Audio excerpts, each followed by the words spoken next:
Hello students, कैसे हो आप सब। एमएस स्कूल में आप सबका हार्दिक स्वागत है। आज हम हिंदी में एक जो सेक्शन आता है, एक विभाग आता है लेखन विभाग, जिनमें अलग अलग जो टॉपिक है वो दिए जाते हैं, जैसे कि कहानी, निबंध, गद्यार्थ ग्रहण, पद्यार्थ ग्रहण, अहवाल लेखन, पत्र लेखन, बहुत कुछ है ऐसा दिया जाता है। और जब भी आप पेपर लिखते हो तो जिनका लास्ट सेक्शन जो रहता है उनमें ऐसे निबंध, अहवाल, कहानी वैसे पूछा जाता है। तो आज हम वही लेखन विभाग है, उनमें उसके जो दो टॉपिक है, निबंध लेखन और कहानी लेखन, जो आज हम पढ़ने वाले हैं। अब आप सबको लगा होगा कि ये निबंध लेखन और कहानी लेखन में क्या है, वो तो जो भी विषय दिया गया उसके ऊपर हम लिख देंगे और क्या। बट नहीं, कभी कभी आप लोगों को जब भी लिखने को बैठते हो तो आप अच्छी पूरी तरह से विस्तार से नहीं लिख पाते हो, क्योंकि जो भी आपको विषय दिया गया होगा वो विषय है वो आपको कहीं एग्ज़ाम में पहले से दिया नहीं गया होगा कि चलो ये कर लो, ये इम्पोर्टेंट है, ये कर लो, ये इम्पोर्टेंट है। नहीं, जो भी रहेगा वो आपको अपने विचार आपको पॉइंट पढ़कर अपने विचार है उसको व्यक्त करना रहता है। इसीलिए निबंध कैसे लिखना है, कहानी किस तरह से लिखनी है, उनमें ऐसे कौन कौन सी बातें हैं निबंध लिखते समय ध्यान रखनी है, जो आज हम पढ़ने वाले हैं। तो चलो हम शुरू करते हैं। निबंध लेखन, जिसे इंग्लिश में कहते हैं एसे राइटिंग। तो देखते हैं सबसे पहले निबंध किसे कहते हैं। किसी विषय पर क्रमपूर्वक तथा पूरी स्पष्टता के साथ अपने विचारों को व्यक्त करना निबंध लेखन कहलाता है। हमें जो निबंध का कोई भी एक टॉपिक या फिर जो विषय दिया जाता है वो किस तरह से होना चाहिए, उनका मतलब जब भी हम लिखते हैं तो हमें मुद्दे दिए गए हो या फिर हम जिसे कहते हैं पॉइंट दिए गए हैं, तो उन पॉइंट को कैसे लिखना है हमें क्रम पूर्वक, और जो भी लिखो वो पूरी स्पष्टता के साथ। बट कैसे, तो जो रहते हैं अपने विचारों को जो व्यक्त करते हैं, क्योंकि जो भी दिया गया है विषय, हमें उसका एक टॉपिक दिया गया और टॉपिक का एक सिर्फ हमें पॉइंट दिए गए, उस पॉइंट को ध्यान में रखकर अपने विचारों को व्यक्त करना जिसे कहते हैं निबंध लेखन। इस रचना से लेखक के भाषा ज्ञान और विषय की जानकारी नहीं, उसके व्यक्तित्व का भी परिचय मिलता है।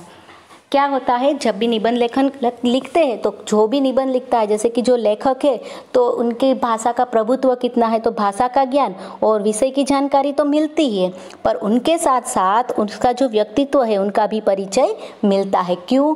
क्योंकि जो लेखक है वो अपने विचार है वो व्यक्त करते हैं, अपने विचार है वो प्रकट करते हैं। निबंध लिखते समय इतना संक्षेप में भी नहीं लिखना चाहिए कि बात पूरी तरह स्पष्ट न हो सके, किंतु बहुत विस्तार से भी नहीं देना चाहिए। देखो यहाँ पे ये पॉइंट है वो बहुत ही महत्व का है, क्योंकि कभी कभी हम क्या करते हैं, निबंध लिखने को दिया गया 3-4 या फिर एक पैराग्राफ लिख के छोड़ देते हैं। बट ऐसा भी नहीं है। क्यों? तो कि इससे है हमें पूरी जो बात है वो हमारी स्पष्ट नहीं हो पाती, पर इतना विस्तार से भी नहीं लिखा जाए कि जो है वो देखने वाले को भी कैसे कंटाला आना लगे।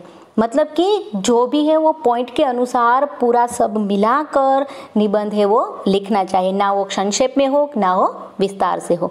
निबंध लेखन के समय निम्नलिखित बातें ध्यान में रखनी चाहिए। कौन कौन सी बातें वो हम देख ले।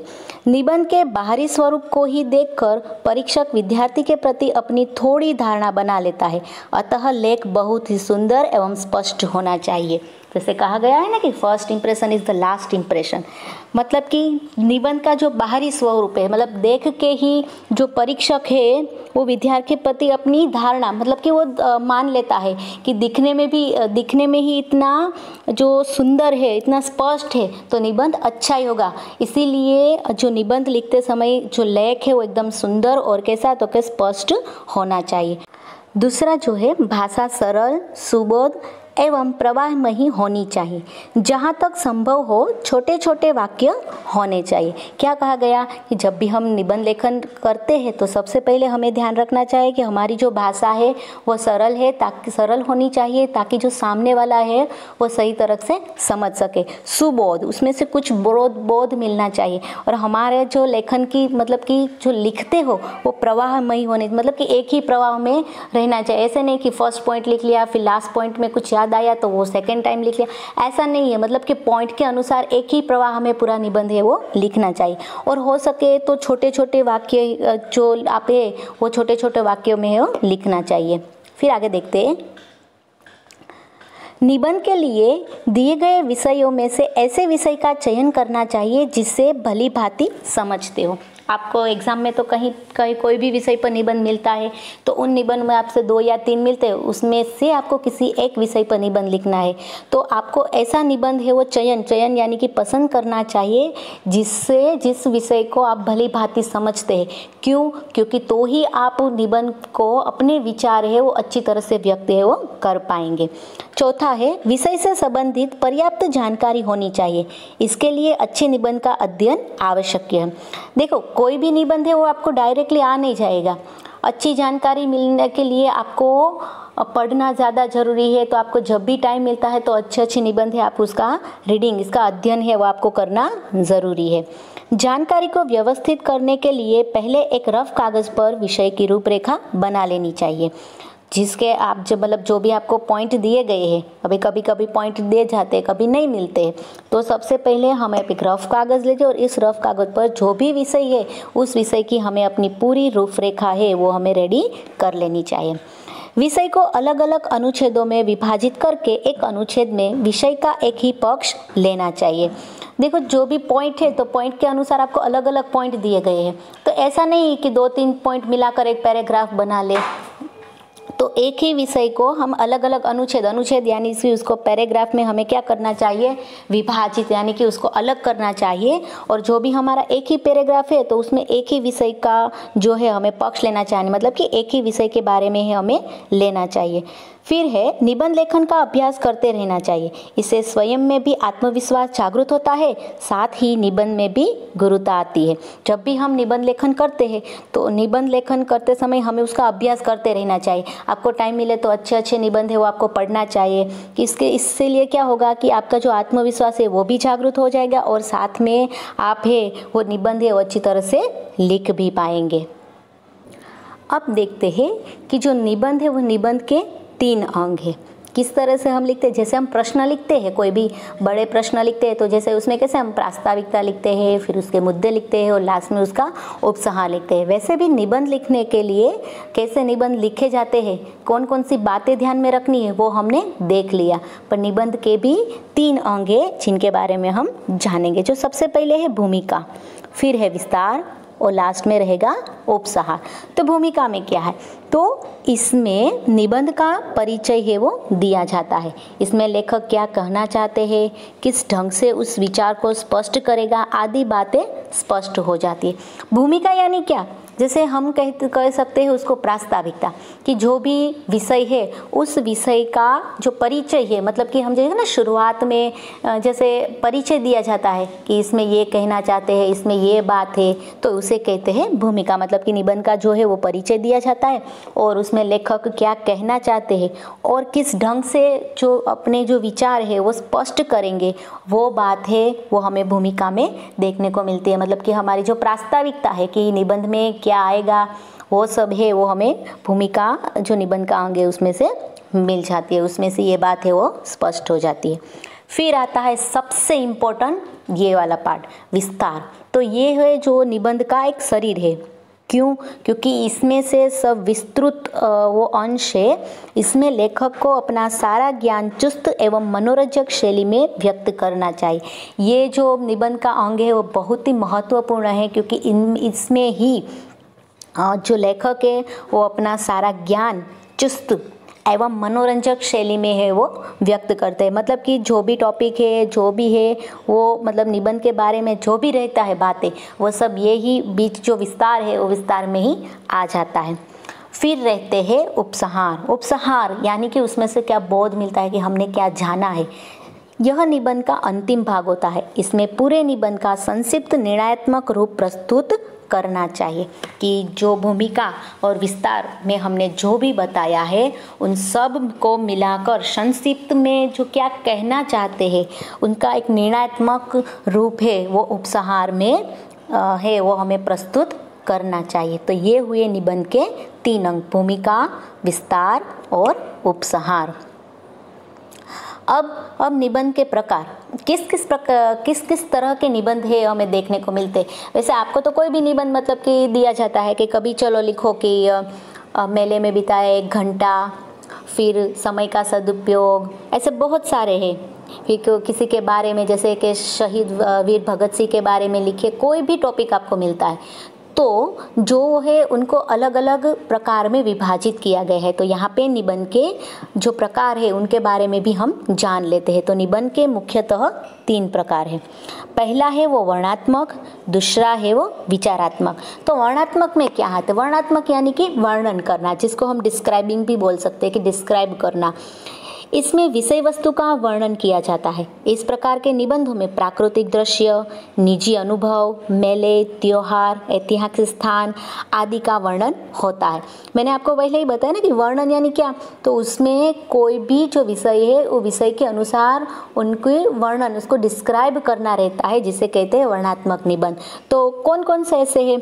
तो निबंधों में ऐसे मतलब कि आ सकता है कि कोई प्राकृतिक दृश्य है, फिर निजी मतलब उनका कोई पर्सनल ऐसा एक्सपीरियंस रहा हो, उसको ऐसा कोई अनुभव हुआ हो तो वो है। फिर कोई मेले का, फिर कोई त्योहार का, कभी कोई ऐतिहासिक ऐसे स्थान की मुलाकात ली गई हो तो उनके बारे में मतलब हमें वर्णन करने के लिए बोला गया हो, तो ये सब आते हैं वर्णनात्मक निबंध में। फिर आता है विचारात्मक निबंध। इसमें चिंतन मनन पर आधारित गंभीर विचार होते हैं। इन निबंधों में बुद्धि तत्व प्रधान होता है।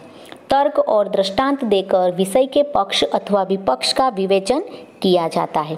साहस, प्रेम, वीरता, श्रद्धा आदि भाव तथा सामाजिक, धार्मिक और राजनीतिक समस्या एवं दार्शनिक विषय आदि इसके अंतर्गत आते हैं। विचारात्मक निबंध जैसे विचारना, मनन करना, चिंतन करना, तो ये जो है जो निबंध है उसमें चिंतन, मनन, उसके आधारित गंभीर विचार होते हैं। ऐसे नहीं कि कोई भी टॉपिक दिया और हमको जो समझ में आया वो लिख दिया, नहीं। यहाँ ये प्रकार के जो निबंध है उसमें बुद्धि तत्व है वो प्राधान्य यानी कि मुख्य होता है। यहाँ पे जो तर्क है, फिर अलग अलग जो दृष्टांत है उसे देखकर विषय का जो पक्ष है अथवा जो विपक्ष के उसका जो विवेचन है वो किया जाता है।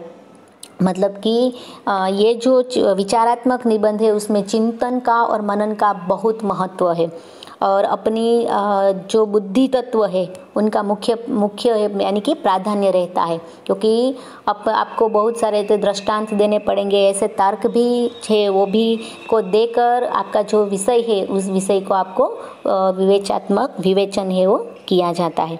कैसे कैसे है? तो उसमें साहस है, प्रेम, वीरता, श्रद्धा आदि भाव, ऐसा फिर सामाजिक और धार्मिक और राजनीतिक समस्या एवं दार्शनिक विषय आदि के अंतर्गत है। ऐसे मतलब कि जो है ऐसे टॉपिक पे, ऐसे विषय पर है वो विचारात्मक निबंध है वो लिखा जाता है। जैसे कि मैंने आपको बताया कि वीर शहीद भगत सिंह, तो उनके बारे में आपको मतलब पॉइंट दिए गए हैं, उनका परिचय, उनका बचपन, फिर उनकी शौर्य और वीरता के बारे में। तो ऐसे करके मतलब कि ये हुआ विचारात्मक निबंध। जैसे हम बताए कि मेले में 1 घंटा, तो वो हो गया 1 घंटा, मतलब कि मेले में बिताया हुआ 1 घंटा, तो वो आपका मतलब क्या है, आप उसके बारे में वर्णन करोगे तो वो बन गया आपका वर्णनात्मक निबंध। तीसरा देखते हम। तीसरा है भावात्मक। इनमें भाव की प्रधानता होती है। भाव यानी इमोशंस से वो उसमें मुख्य है। अतः इन निबंधों की शैली भावुकतापूर्ण होती है। ऐसे निबंध बहुत कम लिखे गए हैं। इनमें बुढ़ापा, नशा आदि विषय लिए जा सकते हैं। ये जो भावात्मक निबंध है उन निबंधों की जो शैली है वो कैसी है, तो कि भावुकतापूर्ण शैली है वो होती है। मतलब कि उनमें ऐसे इमोशंस है वो रहते हैं। पर ऐसे जो निबंध है वो बहुत कम लिखे गए हैं और इनमें ऐसे बुढ़ापा, नशा आदि विषय है वो लिए जा सकते हैं। इसके अतिरिक्त 2 अन्य भेद है वो भी गिनाए जा सकते हैं, जैसे व्याख्यात्मक और कल्पनात्मक। व्याख्यात्मक है उसमें क्या है, तो कि निबंधों में सूक्ति, वाक्य एवं लोकोक्तियों, उद्धरण आदि अधिक आते हैं। व्याख्यात्मक निबंध में क्या है, जैसे सूक्ति, किसी को कुछ मतलब कहा गया हो, ऐसे कोई वाक्य हो, कोई लोकोक्ति है मतलब कि लोकों के थ्रू कोई ऐसी उक्तियाँ है, कोई उदाहरण है, तो वो सब है जो निबंध में ज़्यादा लिखे जाते हैं, तो वो बन जाता है व्याख्यात्मक निबंध। फिर हो जाता है कल्पनात्मक, मतलब कि इमेजिनेशन जो करते हैं हम। निबंधों में कल्पना की सहायता ली जाती है। इससे लेखक को अपनी कल्पना की उड़ान के लिए पूरी छूट रहती है। ये जो निबंध का जो मतलब प्रकार है, इनमें कल्पना की जो सहाय है, मदद है वो ली जाती है। लेखक है वो अपनी कल्पना में विहार करने की छूट रहती है, मतलब कि कल्पना की उड़ान के लिए वो पूरी तरह से छूट, मतलब कि जितनी वो कल्पना कर सकते हैं अपनी कल्पना के अनुसार अपने विषय में अपने विचार है वो प्रकट कर सकेगी। जैसे कि यदि मैं ये होता, यदि मैं बेंच होता, यदि मैं पेन होता, कोई भी, फिर रुपये की आत्मकथा, फिर एक बेंच की आत्मकथा, बहुत से ऐसे हैं, एक ब्लैक बोर्ड की आत्मकथा, कुछ भी कि जहाँ पे हम पूरी तरह से कल्पना में विहार करके अपने विचार है वो प्रकट करते हैं, जिसे कल्पनात्मक निबंध है वो कहा जा सकता है। अब है कहानी लेखन। तो कहानी भी हमें कोई टॉपिक दिया जाता है तो हम कहानी भी लिख लेते हैं, पर कहानी के लिए भी हमें कुछ बातें हैं वो ध्यान में रखनी है, तो वो हम देख लेते हैं। प्रश्न पत्र में दी हुई रूपरेखा के आधार पर एक कहानी लिखने, उसे उचित शीर्षक देने और उससे मिलने वाली सीख लिखने के लिए कहा जाता है। ठीक है, हमारे आपके जो प्रश्न पत्र है उसमें आपको एक रूपरेखा भी दी जाती है, उस रूपरेखा के आधार पर आपको जो कहानी है वो लिखने भी रहती है, और उस कहानी को लिखने के बाद आपको उसे उचित शीर्षक भी देना पड़ता है, और उन कहानी में से आपको कौन सी सीख मिली, आपने जो कहानी लिखी तो उसमें से आपको कौन सी सीख मिलती है वो भी लिखने को है वो कहा जाता है, तभी वो कहानी है वो पूर्ण होती है। तो कहानी लिखते समय हमें कौन कौन सी बातें ध्यान रखनी है वो भी हम देख ले हैं। तो सबसे पहली कहानी की रूपरेखा पढ़िए और उसका क्रमशः विस्तार कीजिए। देखो, आपको कोई भी टॉपिक, मतलब कि आपको कहानी के लिए तो कोई भी पॉइंट, कोई भी विषय दिया गया होगा, तो ज़रूरी नहीं है कि हर बार आपने जो कहानी पढ़ी है, को आपने पढ़ने में आई है वही कहानी आपको मिल सकती है, कोई भी मिल सकती है। इसीलिए सबसे पहले आपको क्या करना है, तो सबसे पहले आपको जो कहानी की रूपरेखा है वो आपको पढ़नी है, और उनके बाद क्रमशः, ऐसे नहीं कि पहले पहला टॉपिक लिया फिर आपको बीच के 2-3 नहीं आए तो फिर आपने दूसरा ले लिया, ऐसा नहीं, क्रमशः विस्तार से है वो आपको लिखना है। कहानी पूरी होने के बाद अंत में 1-2 पंक्तियों में कहानी से मिलने वाली सीख या बोध लिखिए। इसके लिए 1 अंक होता है, उचित सीख लिखने पर पूरे अंक दिए जाते हैं। जो कहानी है वो जैसे ही कहानी पूर्ण हो जाए तो उसके बाद अंत में आपको कहानी में से क्या सीख मिलती है, आपको कहानी में से क्या बोध मिलता है, तो वो भी आपको लिखना है, क्योंकि कहानी का बोध लिखने के लिए भी कितना, तो कि 1 अंक है वो मिलता है। और आपको उचित सीख, आप जो है उचित सीख या आप उचित बोध लिखोगे तो आपको कहानी के पूरे अंक है वो दिए जाते हैं। कहानी के प्रसंग, मुख्य विचार या संदेश के आधार पर कहानी को छोटा सा एवं आकर्षक शीर्षक दीजिए। अभी बोध की बात हो गई, तो इस कहानी का मतलब आपको, मतलब जैसे हम कैसे पाठ लेते हैं कोई भी एक, तो पाठ के अनुसार आप कोई भी कहानी लेते हो तो उसका भी एक छोटा सा बट कैसा, तो क्या आकर्षित शीर्षक भी होना चाहिए। ऐसे नहीं कि कहानी पूरी लिख दी बट कहानी का जो शीर्षक है वो न लिखे तो कहानी कैसी रह जाएगी, तो कि पूरी अधूरी रह जाएगी। कहानी लगभग 15 से 20 पंक्तियों में लिखनी होती है। कहानी में रूपरेखा के आधार पर 3-4 परिच्छेद होने चाहिए। लेखन में विराम चिन्हों का उचित प्रयोग करना चाहिए। कहानी की भाषा शुद्ध और मुहावरेदार होनी चाहिए। कहानी आरंभ से अंत तक रोचक होनी चाहिए।